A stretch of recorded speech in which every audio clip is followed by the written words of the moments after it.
Hello guys. आज की इस वीडियो में आपका स्वागत है। आज फिर से एक हम चार्ट रीडिंग का वीडियो लाए हैं, जिसमें हम कैंडल का साइकोलॉजी समझने का कोशिश करेंगे और प्राइस एक्शन को डीपली समझने का कोशिश करेंगे। तो सबसे पहले जब हम कोई चार्ट ओपन करते हैं तो हमको एक चीज़ क्लियर होना ज़रूरी है कि मार्केट में चल क्या रहा है, मार्केट का स्ट्रक्चर क्या है, हायर लो, हायर है, हायर लो, या फिर लोअर लो, लोअर है, लोअर लोअर लो, लोअर है। क्योंकि अगर हमको ये पता चल जाए कि हम मार्केट के किस फेज में है, जैसे मान लीजिए यहाँ पर है, तो हमें ये डायरेक्शन पता चल जाएगा कि हमको अप का ट्रेड का ज़्यादा सोचना है कि डाउन का ट्रेड का ज़्यादा सोचना है। तो अगर हमको स्ट्रक्चर क्लियर है बढ़िया से, तो मेरा मार्केट का डायरेक्शन भी क्लियर हो जाएगा। तो स्ट्रक्चर को समझना बहुत ज़्यादा ज़रूरी होता है। उसके बाद आता है मार्केट का ट्रेंड। जैसे मान लीजिए मार्केट अप ट्रेंड में है, ट्रेंड और स्ट्रक्चर जो दोनों अलग अलग चीज़ होती है। मान लीजिए अप ट्रेंड है और स्ट्रक्चर यहाँ डाउन का है, और जैसे मार्केट डाउन का है लेकिन यहाँ स्ट्रक्चर अप का है, तो ये दोनों को एक साथ हम मर्ज नहीं कर सकते हैं। अगर दोनों एक साथ में रहे, जैसे स्ट्रक्चर भी अप का है और ट्रेंड भी अप का है, तो फिर वो बहुत बेनिफिशियल रहता है ट्रेडिंग के लिए। उसके बाद हम लोग देखते हैं कि मार्केट का टारगेट क्या क्या होता है, फिर देखते हैं स्विंग हाई, स्विंग लो, फिर पावर, फिर कुछ सपोर्ट एंड रेजिस्टेंस देखते हैं। उसके बाद हम लोग ट्रेडिंग करना स्टार्ट करते हैं। तो अब हम यहाँ से मान लीजिए स्ट्रक्चर स्टडी करना शुरू करते हैं। जैसे मान लीजिए यहाँ पर लोअर लो था, यहाँ से गया मार्केट लोअर हाई बनाया। अब मेरा एक्सपेक्टेशन है कि मार्केट यहाँ से लोअर लो बनाए, तो अब उस हिसाब से हमको सोचना पड़ेगा। यहाँ से हमको सिर्फ डाउन का ही सोचना है। अब हम कैंडल के पीछे का साइकोलॉजी समझने का कोशिश करते हैं। जैसे यहाँ पर देख लीजिए, यहाँ पे बायर कंटिन्यू अपना पावर डिक्रीज करके आ रहा है, वीक हो रहा है। मान लीजिए यहाँ पर एक टारगेट है लोअर हाई का, यहाँ पे देख रहे हैं कि एक सेलर आया एनगल्फिंग करके, उसके बाद एक डोजी आया, तो डोजी को हम लोग ट्रीट नहीं करते हैं। उसके बाद जैसे ही ये बायर ने इसको एनगल्फ किया, तो ये एक बायर को हम लोग बोलते हैं पीके कैंडल। पीके कैंडल का मतलब होता है पॉकेट खाली कैंडल, मतलब यहाँ पर बायर अपने आप को पूरा खाली कर लिया, यहाँ पे बायर ख़त्म हो गया लेवल पर। उसके बाद एक छोटा सा बाय सेलर आता है, वो भी स्विंग हाई के साथ। इसका मतलब होता है, स्विंग हाई का मतलब होता है यहाँ पे बायर का इंटरेस्ट है। अब हम यहाँ पे ना अप का सोच सकते हैं ना डाउन का सोच सकते हैं। क्यों? क्योंकि अभी ये जो सेलर आया है, ये अभी खुद से भी वीक है और ये बायर से भी वीक है। तो यहाँ पर इस कैंडल में बायर को आ जाना चाहिए था, लेकिन यहाँ पे बायर आने में फेल हुआ। जैसे ही यहाँ बायर आने में फेल हुआ और सेलर ने अपना पावर इंक्रीज करके ये कैंडल में आया, तो ये कैंडल एक हमारा डाउन साइड के लिए सीलिंग का कैंडल था। क्यों? क्योंकि मेरा अब स्ट्रक्चर क्लियर हो गया कि यहाँ से मार्केट लोअर लो बनाने जाएगा। तो यहाँ पे जैसे पावर इंक्रीज करके आए, तो इस कैंडल में एक हम सेलिंग का मतलब डाउन का ट्रेड एक हम ले सकते हैं। उसके बाद देख रहे हैं कि ये भी कैंडल में सेलर ने अपना पावर इंक्रीज करके आया है, तो ये भी एक कैंडल हमारा सेलिंग कैंडल है। ये भी कैंडल पर एक हम डाउन का ट्रेड प्लेस कर सकते थे इजीली, क्योंकि अब हमारे साथ मार्केट का ट्रेंड साथ में है, स्ट्रक्चर भी साथ में है। उसके बाद देख रहे हैं कि यहाँ पे एक छोटा सा बायर आया है, जो इससे अब खुद से वीक होके आया है, तो यहाँ पे कोई लॉजिक नहीं बन रहा है। उसके बाद जैसे ही इसने बायर सेलर ने इसको एनगल्फ किया, अब मेरा टारगेट भी समराउंड लोअर लो का है, इस एरिया का। तो जैसे ही यहाँ पर सेलर ने ये कैंडल को एनगल्फ किया, तो ये एक हमारा ट्रेडिंग कैंडल है, इस पे भी हम एक डाउन का ट्रेड प्लेस करेंगे। उसके बाद यहाँ पे सेलर वीक हो गया, ये खुद से भी वीक हो गया और बायर से भी वीक हो गया, तो अभी हम यहाँ पे कुछ नहीं कर सकते हैं। तो अब लॉजिक ये है कि अगर यहाँ पे सेलर वीक हो रहा है, कंटिन्यूसली देख रहे हैं कि यहाँ वीक हुआ, यहाँ वीक हुआ, तो यहाँ पे बायर क्यों नहीं आ पा रहा है? क्यों? क्योंकि मार्केट का जो अभी ट्रेंड है ना और स्ट्रक्चर दोनों ही अभी डाउन की है। तो जैसे ही यहाँ पे सेलर वीक हुआ, उसके बाद फिर से सेलर ने अपना बॉडी इंक्रीज करके आया, तो ये कैंडल भी एक हम सेलिंग के लिए जा सकते हैं। उसका सिंपल सी लॉजिक है कि अगर बायर को आना होता तो ये कैंडल के बाद ही इसी कैंडल में आ जाता। यहाँ पे तो सेलर वीक हो गया था, लेकिन फिर भी यहाँ पे सेलर ने अपना बॉडी इंक्रीज करके आया, प्लस ये टारगेट में गैप था, तो इस कैंडल में एक हम इजीली डाउन का ट्रेड प्लेस करेंगे। अब क्या हुआ? मान लीजिए ये लेवल जो था लास्ट लोअर लो, इसने क्या किया, इस लेवल का ब्रेकआउट कर दिया ये सेलर। अब यहाँ पे देखिए कंटिन्यू यहाँ पे बायर यहाँ इंक्रीज, सेलर यहाँ इंक्रीज हुआ, यहाँ इंक्रीज हुआ।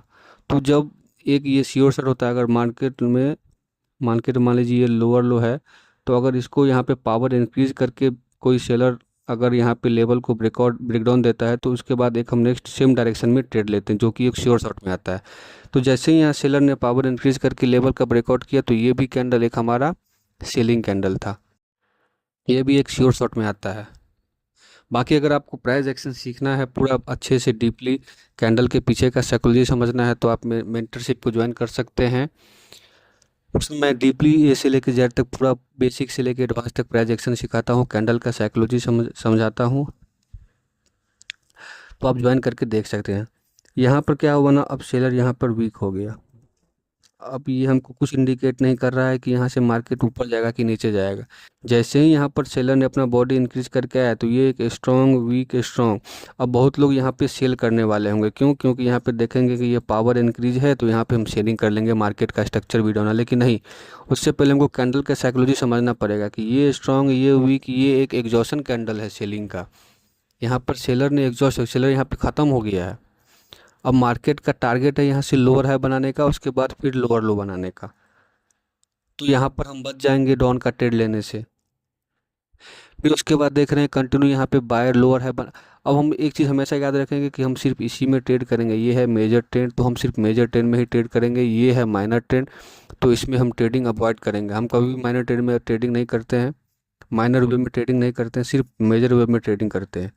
तो अभी यहाँ पर देखिए बायर कंटिन्यू अपना पावर इंक्रीज करके आ रहा है। तो ये पावर जब इंक्रीज करके आ रहा तो यहाँ पर सेलर ने अपने आप को श्रिंक कर लिया कि ठीक है भाई तुम जाओ और ऊपर। जैसे ही इसने इसको श्रिंक किया तो बायर ने तुरंत इसको इनगल्फ कर लिया। ये एक बायर का टेललेस कैंडल होता है। टेललेस की कैंडल क्या होता है वो सब अपने मेंटरशिप क्लास में अच्छे से समझाते हैं। अब जब यहाँ पे बायर कंटिन्यू, खुद से क्वेश्चनिंग करिए कि जब यहाँ पे बायर कंटिन्यू अपना पावर इंक्रीज करके आ रहा है, प्लस ये लेवल है एक टारगेट, एक सेकेंड, तो यहाँ पर जब सेलर आया थोड़ा पूरा ही वीक हो गया तो यहाँ पे तो बायर को यूजली कंटिन्यू कर देना चाहिए, क्योंकि यहाँ पे बायर ऑलरेडी मोमेंटम में है। लेकिन बायर ने ऐसा नहीं किया। यहाँ पे तुरंत कौन आ गया? सेलर। वो भी अपना बॉडी इंक्रीज करके, लास्ट बिग कैंडल से बॉडी इंक्रीज करके सेलर यहाँ पे है। तो अब ये इंडिकेट करता है कि मार्केट का स्ट्रक्चर जो है यहाँ से लोअर लो, लोअर है, अब यहाँ से लोअर लो जाने की संभावना है। तो जैसे ही यहाँ पे सेलर ने अपना बॉडी इंक्रीज किया, ये कैंडल एक हमारा ट्रेडिंग कैंडल है, इजीली इस पर हम ट्रेड करेंगे डाउन साइड का। अब देख रहे हैं कि ये भी कैंडल में सेलर ने अपना पावर इंक्रीज किया, लेकिन इस कैंडल में हम थोड़ा एमओएस यूज करेंगे। क्यों? क्योंकि ये एक लेफ्ट लेग है। अब लेफ्ट लेग क्या होता है, अगर मान लीजिए स्ट्रक्चर था higher high higher low higher है, अब ये हायर हाई के बीच में कहीं कहीं रेड कैंडल आ जाता है एक दो, तो उसको हम लोग लेफ्ट लेग मानते हैं। और लेफ्ट लेग जब भी टच होता है या ब्रेक होता है तो हम लोग वहाँ वेट करते हैं, वहाँ पे हम ट्रेडिंग नहीं करते हैं। लेकिन यहाँ पर क्या था ना, यहाँ पर ये लेफ्ट लेग का नीचे ये वीक टच नहीं किया था, तो इस कैंडल पर भी हम एक डाउन का ट्रेड करते जो कि हमारा लॉस होता। तो ये हमारा MTG ट्रेड विन था। अब देख रहे हैं कि ये भी कैंडल ने अपना कंटिन्यूस सेलर अपना पावर इंक्रीज करके आ रहा है 3 कैंडल में, तो ये भी कैंडल एक हमारा सेलिंग कैंडल है। और अभी भी मेरा टारगेट में गैप है, टारगेट मेरा अराउंड ये एरिया का है। और ये भी कैंडल एक प्योर सेलिंग कैंडल है, हेल्दी कैंडल। तो ये कैंडल में भी हम एक ट्रेड प्लेस करने वाले हैं सेलिंग का, ये कैंडल में भी हम एक प्लेस करेंगे सेलिंग का। अब यहाँ पे इसने क्या किया, लेवल पर टच कर लिया। तो लेवल जब टच कर लेता है तो हम लोग कोई ट्रेडिंग नहीं करते हैं। उसके बाद यहाँ पे एक बायर आ गया जो कि खुद से भी वीक है और सेलिंग लास्ट सेलर से भी वीक है, तो यहाँ पे हम कुछ नहीं कर सकते हैं। फिर जैसे ही इसने ये लेवल को, ये बायर को इनगल्फ किया और ये लेवल को टच किया, अब मेरा मार्केट का एक्सपेक्टेशन भी था यहाँ से लोअर लो लोअर हाई लोअर लो बनाने का। तो ये कैंडल में इजीली हम यहाँ पे एक डाउन का ट्रेड प्लेस करने वाले थे। हल्का यहाँ पे हम एमओएस यूज करेंगे, इसके लेवल के ऊपर जाने पे हम एमओएस का यूज़ करेंगे। क्यों? क्योंकि यहाँ पर स्विंग हाई था, तो यहाँ पर हम एमओएस का यूज़ करेंगे इजीली डाउन के लिए। अगर ये लॉस होता है तो यहाँ पर हम एमटीजी यूज़ करेंगे, एमटीजी श्योर शॉट होगा।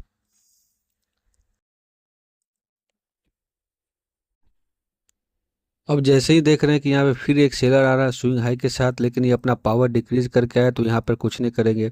फिर उसके बाद देख रहे हैं एक सेलर यहाँ पे कंटिन्यू अपना पावर इंक्रीज करके आ रहा है, लेकिन यहाँ पर कोई पीछे रेफरेंस नहीं है, कोई एसएनआर अभी नहीं दिख रहा है या कोई कुछ टारगेट नहीं दिख रहा है। तो इस कैंडल पर हम अभी ट्रेड अवॉइड करेंगे, क्योंकि जब तक हमको कोई रेफरेंस नहीं मिलेगा हम ट्रेड नहीं करेंगे। तो यहाँ पर कोई लॉजिक नहीं था ट्रेड करने का, फिर यहाँ भी कोई लॉजिक नहीं है ट्रेड करने का। फिर अब मेरा स्ट्रक्चर तो लोअर लो लोअर है, ये यहाँ तक लोअर लो क्लियर हो गया। अब मार्केट में एक यहाँ पे बायर आया एनगल्फिंग करके, तो अब ये कंफर्म कर रहा है कि मार्केट यहाँ से लोअर हाई बनाने के लिए जाएगा। यहाँ पर मार्केट में बायर आया एनगल्फिंग करके, उसके बाद फिर तुरंत बायर ने अपना बॉडी डिक्रीज किया, उसके बाद और वीक हुआ। कंटिन्यूसली 2 कैंडल में बायर अपना पावर डिक्रीज कर रहा है और मेरा एक्सपेक्टेशन भी कहीं ना कहीं लोअर लो का है। तो जैसे ही यहाँ पर सेलर ने एनगल्फिंग दिया, ये कैंडल में हम इजीली एक डाउन का ट्रेड प्लेस करेंगे यहाँ पे। लेकिन एमओएस यूज़ करना बहुत ज़्यादा ज़रूरी है, क्यों? क्योंकि यहाँ पे 000 का, यहाँ पे 000 था, 000 का राउंड नंबर ब्रेक हुआ। अब राउंड नंबर क्या होता है, कहाँ ब्रेक और उस पर कैसे ट्रेड लिया जाता है, वो सब हम अपनी मेंटरशिप में अच्छे से सिखाते हैं। जैसे 00 या 000 का राउंड नंबर अगर कुछ ब्रेक होता है तो वहाँ पे हमेशा हम राउंड नंबर के ऊपर जाने पर एमओएस से डाउन का ट्रेड या अप का ट्रेड लेते हैं, सेफ्टी मार्जिन हमेशा यूज करते हैं। तो जैसे ही यहाँ पे एक राउंड नंबर का ब्रेकडाउन दिया है ये कैंडल ने, तो इस पे हम इस राउंड नंबर के ऊपर जाने पर यहाँ पर एक हम एमओएस का यूज करेंगे सेफ्टी मार्जिन से, जो कि एक हमारा श्योर शॉट रहने वाली है। अब देख रहे हैं यहाँ पर बायर कंटिन्यू वहाँ पर वीक हो रहा है, लेकिन सेलिंग यहाँ पे आ नहीं रहा है। मेरा एक्सपेक्टेशन अभी भी ये है कि मार्केट यहाँ से लोअर लो बनाने जाए। बायर यहाँ कंटिन्यू वीक हुआ, उसके बाद सेलर भी यहाँ वीक हो जा रहा है। यहाँ पे टोटल मार्केट कन्फ्यूजन में डाल रहा है कि मार्केट यहाँ से क्या करना चाह रहा है, तो यहाँ पे हम ट्रेड नहीं करेंगे। जैसे ही यहाँ पर इस सेलर ने ये सारे जोन को एनगल्फ किया, तो अब हम यहाँ पे एक सेफ्टी मार्जिन से डाउन का ट्रेड प्लेस करेंगे। क्यों? क्योंकि यहाँ पर ऑलरेडी बायर वीक था। तो यहाँ पर हम इस जोन के ऊपर जाने पर यहाँ पर एक हम एमटीजी यूज़ करेंगे, सॉरी सेफ्टी मार्जिन से यूज़ करेंगे, जो कि एक हमारा यहाँ पर श्योर शॉट होने वाली है। अब यहाँ से स्ट्रक्चर कहीं ना कहीं चेंज होने की संभावना है। क्यों? क्योंकि यहाँ से अगर ये सेलर इतना स्ट्रांग था तो इतना यहाँ पे इसको रुकना ही नहीं चाहिए था। अब देखिए यहाँ से स्ट्रक्चर भी चेंज हो गया है। तो इसी तरह से अगर आपको प्राइस एक्शन का डीपली नॉलेज चाहिए और कैंडल के साइकोलॉजी को डीपली समझने के लिए आप मुझे व्हाट्सएप पे कांटेक्ट कर सकते हैं, जहां मैं बेसिक से लेकर एडवांस तक प्राइस एक्शन सिखाता हूं, ए से लेकर जेड तक प्राइस एक्शन समझाता हूं। बाकी वीडियो आपको कैसा लगा कमेंट करके ज़रूर बताइएगा गाइज। Thank you guys.